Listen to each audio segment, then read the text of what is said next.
ಹೊನ್ನಾವರದ new English school ಸಭಾಭವನದಲ್ಲಿ ಹಮ್ಮಿಕೊಳ್ಳಲಾಗಿದ್ದ ಪ್ರಗತಿಪರ ರಾಜ್ಯ ದಲಿತ ರಕ್ಷಣಾ ವೇದಿಕೆಯ ಜಿಲ್ಲಾ ಯುವ ಒಕ್ಕೂಟದ ಉದ್ಘಾಟನಾ ಸಮಾರಂಭಕ್ಕೆ ಮಾಜಿ ಸಚಿವರು ಹಾಗೂ ವಕೀಲರಾದ ಆರ್.ಎನ್. ನಾಯ್ಕ್ ಚಾಲನೆಯನ್ನ ನೀಡಿದರು.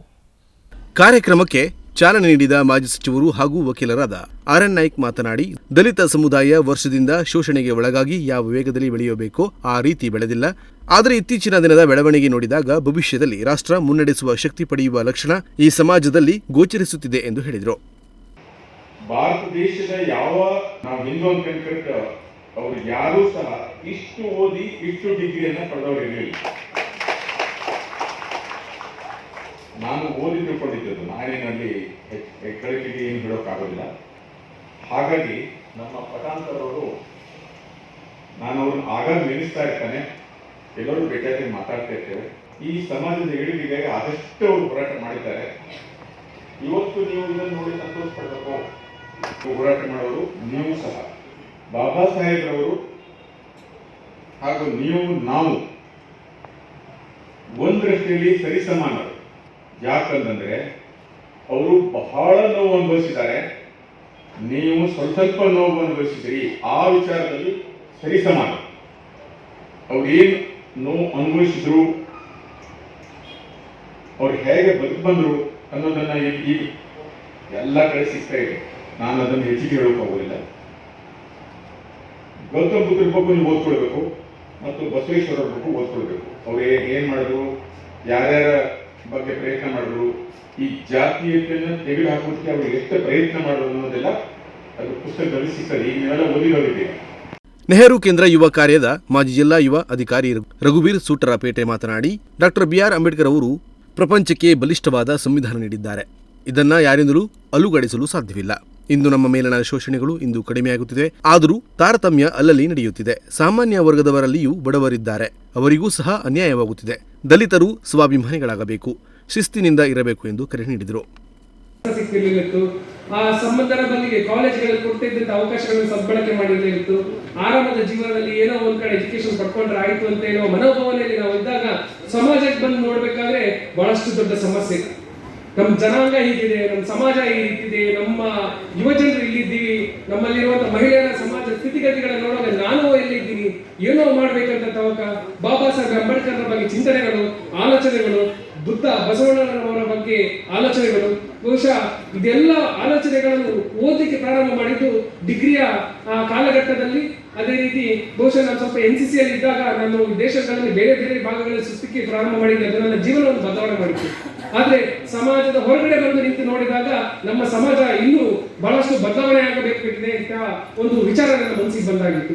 ಏನ್ ಮಾಡ್ಲಿಕ್ಕೆ ಸಾಧ್ಯ ಇದೆ? ನಾನು ಒಬ್ಬನೇ ಹಿಂದೆ ಕೂತ್ಕೊಂಡಿರುವಂತ ವ್ಯಕ್ತಿ, ಒಬ್ಬ ಸಾಮಾನ್ಯ ವ್ಯಕ್ತಿ, ಸಮಾಜದಲ್ಲಿ ನನ್ನಿಂದ ಏನು ಬದಲಾವಣೆ ಮಾಡ್ಲಿಕ್ಕಾಗಿದೆ ಅಂತ ಸಾಮಾನ್ಯವಾಗಿ ಎಲ್ಲರೂ ಚಿಂತನೆ ಮಾಡ್ತೀವಿ. ನಾನು ಚಿಂತನೆ ಮಾಡಿದ್ರೆ ನೀವು ಏನು ಚಿಂತನೆ ಮಾಡ್ತೀವಿ, ನನ್ನ ಒಬ್ಬರಿಂದ ಏನು ಸಾಧ್ಯ ಇಲ್ಲ ಅಂತೇಳಿ. ಒಬ್ಬ ಏನು ಬರದಂತಹ ಒಂದು ಸಾಮಾನ್ಯ ಡಿಗ್ರಿ ಪದವಿಯಿಂದ BA ಪದವಿ ಪಡ್ಕೊಂಡಿರುವಂತ ನನ್ನಿಂದ ಏನ್ ಸಾಧ್ಯ ಅಂತ ಆಲೋಚನೆ ಮಾಡ್ತಿರುವಾಗ ಸಮಾಜದಲ್ಲಿ ಅನ್ಯಾಯಗಳನ್ನು ನೋಡಿದಾಗ ನನಗೆ ಅವತ್ತೇ ನಾನು ಆಸೆ ಪಟ್ಟೆ, ನಾನು ಯಾವತ್ತೂ ಏನ್ ಮಾಡಿದ್ರು ಕೂಡ ನಾನು ವಿದೇಶಕ್ಕಂತ ಹೋಗಲ್ಲ, ನಾನು ಏನೇ ಮಾಡಿದ್ರು ಈ ದೇಶಕ್ಕಾಗಿ ಏನಾದ್ರು ಇಲ್ಲೇ ನಾನು ಸರ್ವಿಸ್ ಓರಿಯೆಂಟೆಡ್ ಡಿಪಾರ್ಟ್ಮೆಂಟ್ ಸೇರಬೇಕು, ಅಥವಾ ಈ ವ್ಯವಸ್ಥೆಯಲ್ಲಿ ಅಥವಾ ಸಂಘಟನೆಯಲ್ಲಿ ಏನಾದ್ರು ನನ್ನ ಕಾಂಟ್ರಿಬ್ಯೂಷನ್ ಕೊಡಬೇಕಂತ ಆಲೋಚನೆ ಮಾಡಿದಾಗ ಬಹಳಷ್ಟು ನನ್ನ ಹತ್ರ ನಾಲೆಜ್ ಇಲ್ಲ, ಏನಿರಲಿಲ್ಲ. ಆವಾಗ ನಾನು ಚಿಂತನೆ ಮಾಡಿ ಪ್ರಾರಂಭ ಮಾಡಿದೆ. ಬಾಬಾ ಸಾಹೇಬ್ ಅಂಬೇಡ್ಕರ್ ಅವರು ತಮ್ಮ ಜೀವನದಲ್ಲಿ ನಮ್ಮ ಈ ದೇಶದ ಸಂವಿಧಾನವನ್ನು ನಮಗಿಲ್ಲ, ಇವತ್ತೆಲ್ಲ ಮಾತಾಡ್ತೀನಿ, ನಿಮ್ಗೆ ಏನಾದ್ರೂ ಮಾತಾಡಿದ್ರೆ ಯಾರಾದ್ರೂ ಇದು ನನ್ನ ಹಕ್ಕು, ನನ್ನ ರೈಟ್, ನೀವೇನು ಮಾತಾಡಕ್ಕಿಲ್ಲ ಅಂತ ನಾನು ಚಾಲೆಂಜ್ ಅಲ್ಲಿ ಮಾತಾಡ್ತೀನಿ. ಯಾಕಂತೇಳಿ ನನ್ನ ಸಂವಿಧಾನದಲ್ಲಿ ನಿಮ್ಗೆ ರಕ್ಷಣೆ ಕೊಟ್ಟಿದೆ ಅಲ್ಲ. ಅದೇ ಆ ಸಂದರ್ಭದಲ್ಲಿ ಬಾಬಾ ಸಾಹೇಬ್ ಅಂಬೇಡ್ಕರ್ ಅವರು ಈ ದೇಶದಲ್ಲಿ ತನ್ನ ಮನೆಯ ಮಕ್ಕಳು ಸಾಯುವಂತ ಸಂದರ್ಭಗಳಲ್ಲಿ ಅವರ ಆರೋಗ್ಯವನ್ನು ವಿಚಾರ ನೋಡದೆ ಈ ದೇಶದಲ್ಲಿ ನನ್ನ ಜನ ಸಾಯ್ತಾ ಇದ್ದಾರೆ. ಪಟ್ಟಣ ಪಂಚಾಯತ್ ಮುಖ್ಯಾಧಿಕಾರಿ ಯೇಸು ಎಸ್ ಬೆಂಗಳೂರು ಮಾತನಾಡಿ, ಇಂದು ನಾವು ನಮ್ಮ ಹಕ್ಕು ಪಡೆಯಲು ಹೋರಾಟ ಮಾಡುವುದು ಸಹಜ ಕ್ರಿಯೆಯಾಗಿದೆ. ಇದಕ್ಕೆ ಈ ಸಂಘಟನೆ ವೇದಿಕೆ ನೀಡಿದೆ.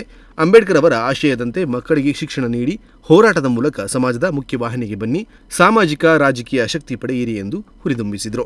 ನಿವೃತ್ತ ಉಪನ್ಯಾಸಕರಾದ ಡಾಕ್ಟರ್ G.P. ಪಾಟನ್ಕರ್ ಮಾತನಾಡಿ, ದಲಿತರು ಅಟ್ರಾಸಿಟಿ ಎಂಬ ಬ್ರಹ್ಮಾಸ್ತ್ರವನ್ನ ಪ್ರದರ್ಶಿಸಬೇಕೇ ವಿನಃ ಪ್ರಯೋಗಿಸಬಾರದು. ಇದರಿಂದ ದ್ವೇಷ ಹರಡುತ್ತದೆ. ಇಂತಹ ಅನಾಹುತಕ್ಕೆ ಎಡೆಮಾಡಿಕೊಡಬಾರದು ಎಂದು ಸಲಹೆ ನೀಡಿದರು. ಕಾರ್ಯಕ್ರಮದ ಅಧ್ಯಕ್ಷತೆ ವಹಿಸಿದ ಸಂಘಟನೆಯ ರಾಜ್ಯಾಧ್ಯಕ್ಷರಾದ ಎಲಿಶಾಜಿ ಯಲಕಪಾಟಿ ಮಾತನಾಡಿ, ಬಡತನದಿಂದ ಮುಂದೆ ಬಂದು ನಮ್ಮ ಮಕ್ಕಳು ಭವಿಷ್ಯ ರೂಪಿಸಬೇಕು. ನಾವು ಯಾವುದೇ ಕಾರಣಕ್ಕೂ ನಮ್ಮ ಹೋರಾಟಗಳಿಂದ ಹಿಂದೆ ಸರಿಯಬಾರದು ಎಂದು ಹೇಳಿದರು. ಸಂಸ್ಕಾರ ಅಂದರೆ ಏನು? ಅಂಬೇಡ್ಕರ್ ಕೊಟ್ಟಿದ್ದ ಸಂಸ್ಕಾರ ಅಂದರೆ ಏನಂದರೆ, ಸಮಾಜದಲ್ಲಿ ಜೀವನ ಮಾಡಬೇಕಾದ್ರೆ ನಾವು ಸಂಸ್ಕಾರವಾಗಿ ಜನರ ಮಧ್ಯದಲ್ಲಿ ನಡಿಬೇಕು, ನುಡಿಬೇಕು, ಮತ್ತು ಈ ಒಂದು ಸಂಸ್ಕಾರ ಇತರರಿಗೆ ಮಾರ್ಗದರ್ಶನ ಆಗಬೇಕು ಹೊರತು ಸ್ವಾಭಿಮಾನಿಗೆ ಧಕ್ಕೆ ತರೋ ರೀತಿಯಲ್ಲಿ ಇರಬಾರ್ದಂತೇಳಿ ಸೂಕ್ಷ್ಮವಾಗಿ, ಅತಿ ಸೂಕ್ಷ್ಮವಾಗಿ ಒಳ್ಳೆ ಮಾರ್ಗ ಕೊಟ್ಟಿದಂಥ ನಮ್ಮ ನಾಯಕರಿಗೆ ಸಹ ಹೃದಯಪೂರ್ವಕ ಧನ್ಯವಾದ ಹೇಳ್ತಿದ್ದೀನಿ. ಅದರಂತೆ ಒಂದು ಯಾವುದೇ ಒಂದು ಕಾರ್ಯ, ಯಾವುದೇ ಒಂದು ಕೆಲಸ ಆಗಿರ್ಬೋದು, ಒಂದು ಹೋರಾಟ ಮನೋಭಾವ ಯಾವಾಗ ಬರ್ತದೆ ಅಂತ ಹೇಳಿದ್ರೆ, ಒಂದು ಸಾರಿ ಸೋತೋಗ್ಬೇಕು ಅಂತೇಳಿ ನಾವು ಪದೇ ಪದೇ ಸೋತೋಗ್ತೀವಿ ಅಂತೇಳಿ ಹಿಂದೋಗ್ಬೇಡ್ರಿ. ಒಂದು ದಿನ ನಾವು ಮುಂದೋಗ್ಲಿಕ್ಕೆ ಒಂದು ಸಾಧ್ಯ ಇದೆ. ಆ ಸಾಧ್ಯ ಪಡಬೇಕಾದ್ರೆ ನಾವು ಏನ್ ಮಾಡಬೇಕಂದ್ರೆ, ಯಾವುದೇ ಕಾರಣಕ್ಕೆ ಹಿಂದೋಗಲಾರದೆ ನಮ್ಮ ಹೋರಾಟ ಮುಂದಿನ ಜೀವನದಲ್ಲಿ ನಡೆಯುವಾಗ ಆ ಒಂದು ಹೋರಾಟದಲ್ಲಿ ನಾವು ಏನು ಮಾರ್ಗಕ್ಕೆ ಏನು ಬೇಕಂತೇಳಿ ವಿಚಾರ ಮಾಡಿರ್ತೀವೋ ಅದನ್ನು ಮನದಟ್ಟಲಿಕ್ಕೆ ಮತ್ತು ಜಯಿಸಲಿಕ್ಕೆ ಮುಂದೆ ಹೋಗ್ಲಿಕ್ಕೆ ಅಂತೇಳಿ ಆಗುವ ಒಂದು ಶಕ್ತಿ ಇದೆ ಅಂತೇಳಿ ನಮ್ಮ ಸಮಾಜ ಸರ್ವರಿಗೂ ಸಹ ಒಂದು ಒಳ್ಳೆ ಉದ್ದೇಶ ಸಾಧಿಸಿದಂತ ರಘುವರೇ.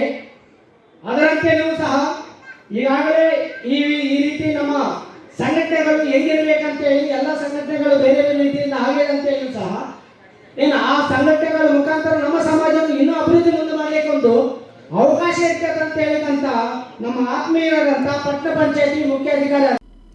ಈ ವೇಳೆ ದಲಿತ ಸಮುದಾಯದ ಪರವಾಗಿ ಸಂಘಟನೆಯಲ್ಲಿ ಸೇವೆ ಸಲ್ಲಿಸುತ್ತಿರುವ ಪರಮೇಶ್ವರ ಗೌಡ ಹಾಗೂ ಎಸ್ಎಸ್ಎಲ್ಸಿ ಪರೀಕ್ಷೆಯಲ್ಲಿ ಸಾಧನೆಗೈದ ಅನುಶ್ರೀ ಮುಕ್ರಿ ಅವರನ್ನು ಸನ್ಮಾನಿಸಲಾಯಿತು.